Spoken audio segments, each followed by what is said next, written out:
అందరికీ నమస్కారం అండి. నా పేరు లలిత, LGHG తిరుపతి బ్రాంచ్. అందరూ బాగున్నారు కదా? ఫస్ట్ మనం ఇవేంటో తెలుసా? గుగ్గిళ్ళు. ఇది చాలా సింపుల్ గా వాటర్ లేకుండా ఓవెన్ లో నేను బాయిల్ చేసి చూపిస్తాను. 1 డే అంతా దీన్ని ఫస్ట్ నైట్ నేను నానబెట్టేసాను. తీసుకునేదాన్ని నానబెట్టేసి ఇప్పుడు దాన్ని ఓవెన్ లో ఒకసారి బాయిల్ చేస్తాను. ఎలా చేస్తానో చూడండి.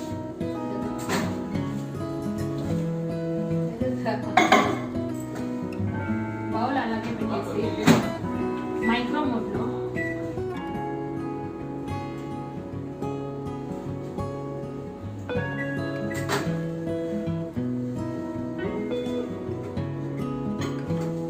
మన గుగ్గిళ్ళు బాయిల్ అయిపోయింది. 5 నిమిషాల్లో బాయిల్ అయిపోయింది. ఇప్పుడు మనం చూడాలి ఉడికిందా లేదా అని చెప్పి. ఒకసారి స్పూన్ తీసుకొని నేను ఇలా ప్రెస్ చేస్తే అది అనిగిపోతుంది. బాగా బాయిల్ అయిపోయింది.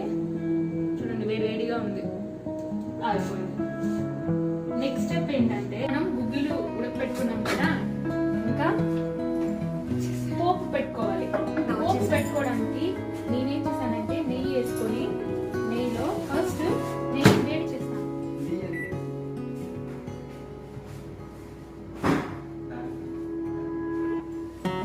30 సెకండ్స్ దాన్ని నెయ్యిని కొంచెం కాగని. మనకి నెయ్యి కాగిపోయింది కదా, నెయ్యి కాగిపోయిన వెంటనే ఇందులో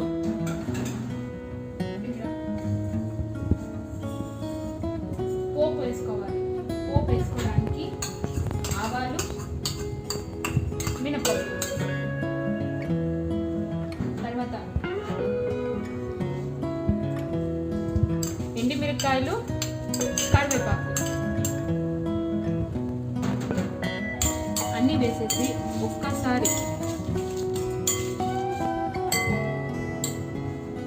కలిపేసి మళ్ళీ పోపు పెట్టుకునేద్దాం.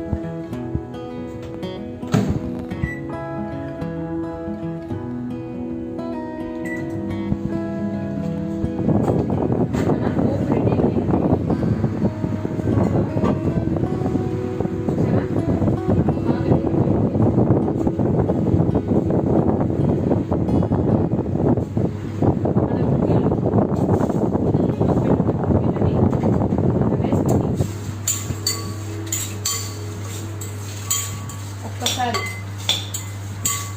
బాగా కలుపుకోవాలి.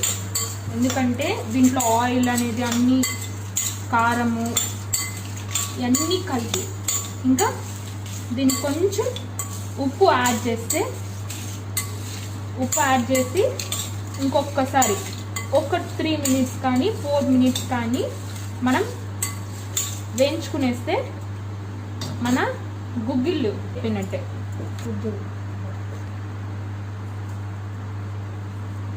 సాల్ట్ మన టేస్ట్ తగ్గినట్టు, అంటే మీకు ఎంత కావాలి. కొంతమంది ఎక్కువ ఉప్పు ఇష్టపడతారు, కొంతమంది తక్కువ ఇష్టపడతారు. మీకు ఇష్టమైనట్టు మీ టేస్ట్ కోసం కొంచెం సాల్ట్ వేసేసి బాగా కలపాలి. ఇప్పుడు మీ టేస్ట్ తగినట్టు మొత్తం ఉప్పు అనేది మన గుగ్గిళ్ళతన్నిటికి బాగా పట్టాలి. ఇప్పుడు బాగా కలిపేసాము.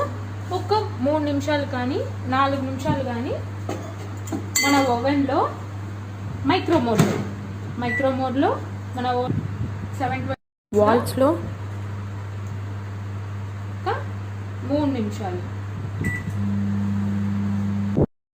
మన వేడి గుగ్గిళ్ళు రెడీ అయిపోయినాయండి. చూసారా, చాలా బాగా ఉడికింది. కాంబినేషన్ బాగా నచ్చిందండి. Yellow, green, red. టేస్ట్ కూడా బాగుంటుంది అనుకుంటున్నాను. చాలా తక్కువ టైంలో 10 మినిట్స్ పట్టింది నాకు చేయడానికి. Thank you.